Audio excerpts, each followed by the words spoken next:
नमस्कार, आदाब, सत श्री अकाल।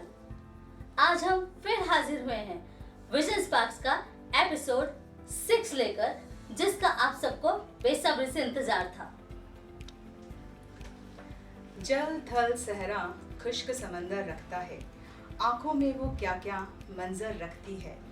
सबसे झुककर मिलना आदत सी है उसकी, अपना कद वो सबके बराबर रखती है। सफर की हद है वहाँ तक कि कुछ निशान रहे, चले चलो कि जहाँ तक ये आसमान रहे। ये क्या उठाए कदम और आ गई मंजिल, मज़ा तो तब है कि पैरों में कुछ थकान रहे। जी हाँ, हम बात कर रहे हैं हमारे मेहमान की, जो उज्जैन में पली बड़ी मम्मी पापा की प्यारी चेताली जैन, जिनका बचपन बड़े ही ऐशो आराम से गुजरा। शादी भी मनचाहे साथी संग हुई, जिन्होंने चेताली जी के सपनों और ख्वाहिशों का पूरा ध्यान रखा, जिसके चलते आज वो पावर ऑफ मैगजीन की ओनर हैं, ब्यूटी एसोसिएशन की जनरल सेक्रेटरी हैं। उन्होंने अपने जीवन काल में कई उपलब्धियां हासिल की, जैसे 2018 में मिस ओरिफ्लेम का खिताब जीता। साथ ही कई महिलाओं को उन्होंने फ्री एजुकेशन दिया। She is also showstopper in different categories. So please welcome Chetali Jain. Varsha ji, start. इस खूबसूरती से नजर हटे तो सवाल शुरू करूं। बिल्कुल सही बात है। हमारी आज के मेहमान इतनी खूबसूरत हैं कि टॉक शो का सिलसिला चालू ही नहीं कर पा रहे हैं, लेकिन क्योंकि हमारे व्यूअर्स वेट कर रहे होंगे अपने सवालों के जवाबों का, तो आइए अब हम चिताली जी से ही पूछते हैं कि उनकी लाइफ जर्नी कैसी रही। थैंक यू शिवानी जी, वर्षा जी। हर बार की तरह इस बार भी हमारे पास अनेकों प्रश्न आए, और खुशी की बात यह है कि कई सारी नॉन पर्सनालिटीज ने भी चेताली जी के लिए क्वेश्चंस पूछे हैं। राइट। उन्हीं में से एक known personality Mrs Shilpa Bagrecha, queen of seasons 2018। Ma'am, Shilpa ji का सवाल आपके लिए, how do you describe a woman? के लिए मैं तो ये बोलूँगी कि नारी वो शक्ति है जिन्होंने मतलब किसी भी कंडीशन में पीछे पलट के नहीं देखा है। जो भी सिचुएशन उनके लिए आती है वो किसी भी प्रकार से उसको हैंडल करते हैं। और कहते हैं ना, वो नारी कोमल है पर कमजोर नहीं। बहुत तो नारी हर मुकाम पे अपना इस तरह राह चुनती है कि उसको कोई कितनी भी कठिनाई है पर वो पीछे पलट के नहीं देखती। करना है तो करना है, मतलब हर सिचुएशन को हैंडल करती है। बस नारी के लिए तो और जितने भी शब्द बोलूं कमी है। बिल्कुल सही बात है। नारी को डिस्क्राइब करना इतना आसान भी नहीं है, ना ही नारी को समझना आसान है। जी। इसी से रिलेटेड कई सारे व्यूअर्स का बहुत ही एक्साइटेड क्वेश्चन है, लेकिन सबसे पहले क्वेश्चन जिन्होंने किया, she is also a well known beautician and she is a director of a beauty academy, Mrs Preeti horror. उनका क्वेश्चन आपके लिए है कि दिन ब दिन आपकी खूबसूरती का, बढ़ती खूबसूरती का राज क्या है? स्टेज में इतना कॉन्फिडेंटली आप ऐसे वॉक करती हैं कि बाकी मॉडल्स भी आपके सामने फीकी पड़ जाती हैं।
सरल जी मैम को काफी समय से जानती हैं और मैम को उन्होंने काफी टाइम से नोटिस में रखा हुआ है ये क्वेश्चन पूछने के लिए।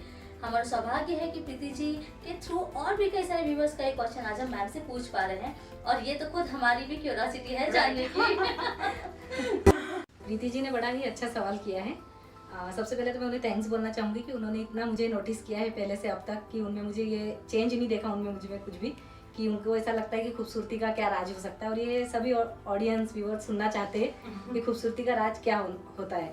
मेरे हिसाब से खूबसूरती अंदर से होती है। जितना खुश रहेंगे आप, जितनी पॉजिटिव अंदर से आपकी आती है, वही खूबसूरत बाहर आपको बयां करती है। तो जितना हो सके खुश रहिए, पॉजिटिव थिंकिंग रखिए और मेरे हिसाब से स्माइलिंग इतना कीजिए कि आपके फेस पे ग्लो अंदर से आए। Wow, that's really nice. बिल्कुल सही कहा, खूबसूरती अंदर से आनी चाहिए और मुस्कुराते हुए चेहरे सभी को पसंद आते हैं। हमारा नेक्स्ट सवाल है करीना पंजाबी, जो एक ब्यूटिशियन है, वो आपसे पूछ रही हैं कि क्या आप स्मॉल स्केल की ब्यूटिशियंस की हेल्प के लिए कुछ प्रोजेक्ट करती हैं? जी मैम, अभी एक्चुअल हम लोगों का एक ब्यूटी एसोसिएट्स है, एनपी ब्यूटी एसोसिएट्स। उसमें हम लोग काफ़ी टीम मेंबर वगैरह वर्क करते हैं छोटी ब्यूटिशियनों के लिए। जैसे होता है कि कई बार छोटे कस्बे की ब्यूटिशियन रहती है, वो इतना पे नहीं कर पाती है, मुंबई जाके कोई उन्हें कोर्स अफोर्ड नहीं कर पाती है वो, तो हम लोगों ने थोड़ा उन लोगों के लिए ऐसा एक एकेडमी बनाई है कि जैसे 2 मंथ में 1 सेमिनार, 3 डेज वर्कशॉप स्टार्ट करते हैं हम लोग। उसके लिए मुंबई से जितने भी सेलिब्रिटी आर्टिस्ट होते हैं उन्हें बुला के हम उन लोगों को मेकअप गाइड्स, हेयर टेक्निक सारा हम लोग गाइड करवाते हैं। तो इससे उनका कम बजट में पूरा कोर्स भी फिनिश कर लेते हैं वो लोग कि हाँ सर्टिफिकेट लाइज होता है वो पूरा।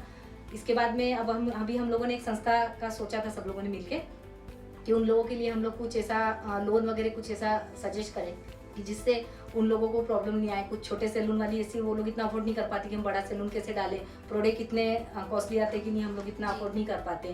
तो उसके कारण ऐसा थोड़ा सा लगा था कि ठीक है इन लोगों को लोन वगैरह प्रोवाइड करवा के इन लोगों को सैलून हम लोग डलवाएं। बहुत ही अच्छा इनिशिएटिव है, बहुत ही अच्छी बात है ये चैताली मैम ने जो हमें बताई है। और इसके लिए मैं एमपी एसोसिएट्स के जितने भी मेंबर्स हैं उन सबको तहे दिल से धन्यवाद देना चाहती हूँ कि आपने अपने इंडस्ट्री की ही लेडीज के लिए इतना कुछ सोचा और उनको आगे बढ़ाने के लिए इतना अच्छा इनिशिएटिव लिया।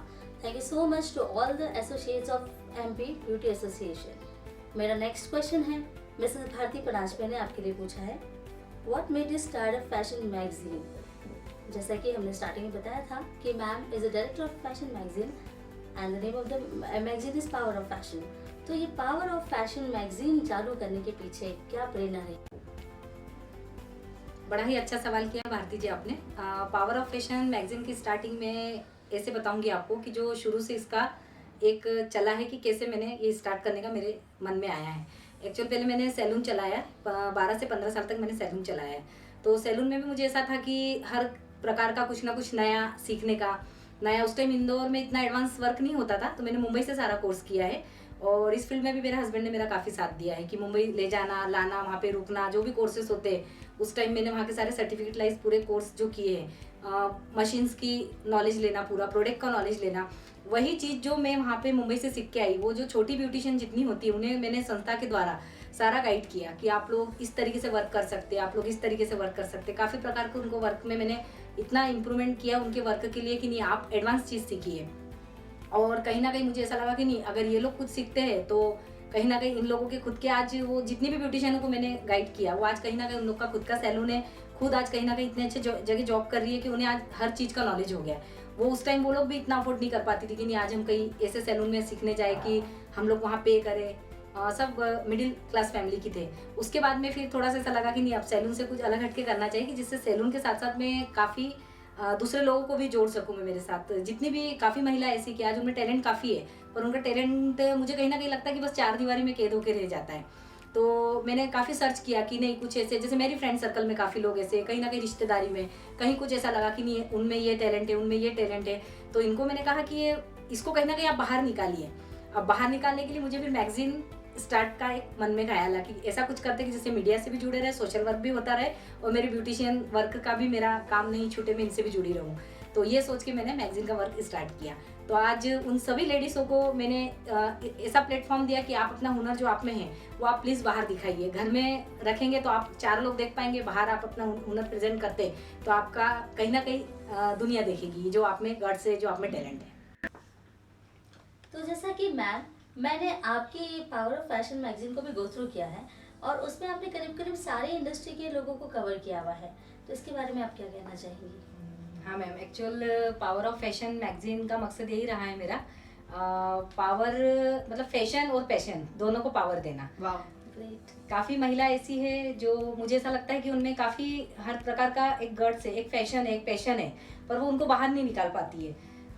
अभी काफ़ी जगह मैंने ऐसा देखा है कि एक छोटे स्तर पे कोई ऐसा है कि वो इतनी अच्छी डिज़ाइनर है पर उसको कहीं ना कहीं ऐसा लगता है कि नहीं, इसको प्लेटफॉर्म देना चाहिए। तो मुझे ऐसा लगा कि नहीं, इसको मैं एक आर्टिकल दूँ कि आप एक फैशन डिज़ाइनिंग का बहुत अच्छा ड्रेस बनाइए, तो उसका आर्टिकल मैंने इसमें दिया कि उसको प्लेटफॉर्म मिले। कोई ब्यूटिशियन ऐसी, उसमें काफ़ी टेक्निक है, इतना उसके पास में टिप्स है, पर उसको भी मुझे कहीं ना कहीं लगा इसे भी प्लेटफॉर्म मिलना चाहिए। तो उसको भी मैंने अपने मैगजीन में आर्टिकल के द्वारा कि तेरे को भी प्लेटफॉर्म मिलेगा, तू ये कर, तुझ में इतना अच्छा गट्स है, करना चाहिए। कुकिंग में भी काफ़ी महिलाएं अपना अपना हुनर घर पे आजमाती है कि नहीं मुझे ये आता है, मुझे वो आता है। मैंने कहा आप घर में जो 4 लोगों को खिलाते हो ये सिर्फ 4 लोग तारीफ करेंगे, पर आप इस हुनर को अगर इसके थ्रू बाहर निकलता है तो 40 लोग, 4000 लोग, 4 लाख लोग देखेंगे, तो उसका हुनर बहुत ऐसा होगा कि उसे काफ़ी प्लेटफॉर्म अच्छा मिलेगा। तो मेरे हिसाब से पावर ऑफ फैशन मैंने इसलिए किया कि सारी महिलाएं जिसमें जिस प्रकार का फैशन पैशन जो भी है, तो मैं चाहती हूँ कि उनका हुनर बाहर निकले, उनका कॉन्फिडेंस लेवल और मैगजीन के थ्रू मैं कहीं ना कहीं उन्हें प्लेटफॉर्म देना चाहती हूँ। उनके पैशन को भी पावर मिले, उनके फैशन को भी पावर मिले, दोनों को। तो अगर ये शो जो भी महिलाएं देख रही हैं और अगर वो चाहें कि उन्हें भी प्लेटफॉर्म आपसे मिले, तो क्या वो आपको अप्रोच कर सकती हैं? बहुत अच्छी बात है ma'am, thank you so much. Chaitali ma'am का नंबर इस शो पर डिस्प्ले हम करवा रहे हैं। जो भी महिलाएं चाहें कि उनके फैशन, उनके पैशन को पावर मिले through the articles in the magazine, वो प्लीज चैताली मैम से जरूर कांटेक्ट करें। कॉन्टैक्ट। और फील्ड कोई भी हो, आप इसमें अपना प्लेटफॉर्म बना सकते हैं। Definitely, right. वाह। अब हमारा नेक्स्ट सवाल है शीतल शर्मा का।